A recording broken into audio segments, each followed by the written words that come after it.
Good afternoon. It's Monday, April 24th, 2017. I'm at the Lazaretto Creek Fishing Bridge approach, looking to cross the marsh today over towards the Lazaretto Creek Bridge for an expedition. This is a full inventory of the scientific equipment that's going with us today. The individual uses will play out and be demonstrated as we go. Stay tuned. This is a great expedition. Okay, this is the object of our search today, of our expedition. This is a storage tank that's drifted up here. Actually, there's two of them. This is just the biggest one. If you look, you'll see the Lazaretto Creek Bridge. If you look to your right as you're crossing onto Tybee, you will see this tank sitting here in the marshes. There's a nice view of the lighthouse there. So the first thing we're going to do, we're going to get some measurements. Let's see how big this is. Okay, we're looking at about 4 foot across. Tank is about 4 foot. About 7.5 feet long. So we're about 28 square foot on top.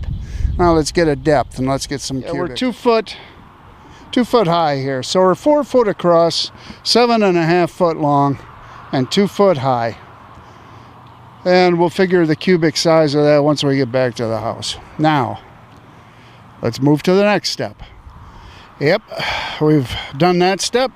And remember, if we pack it out, we pack it back in. Now, let's see if we can find out what's inside this thing. Okay, we popped that little inspection port open real quick. It was no match.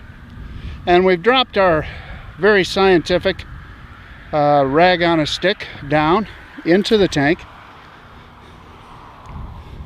And we've come up with about 6 inches of water.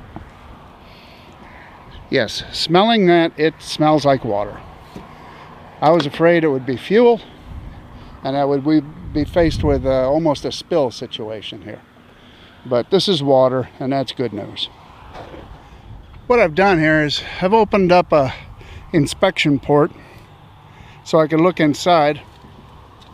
All the marsh tenders that have worked with me in the past know that one of my first concerns is there a snake there? And I don't see one. I also don't see metal struts that are supporting this. Seems to be plywood construction with a like an epoxy resin over it. So I think if I come back here with my chainsaw, I can just cut this up and get it out of here. There is about 6 inches of water in it. I don't see a drainage port, but that'll come out fast enough when we start cutting with that chainsaw.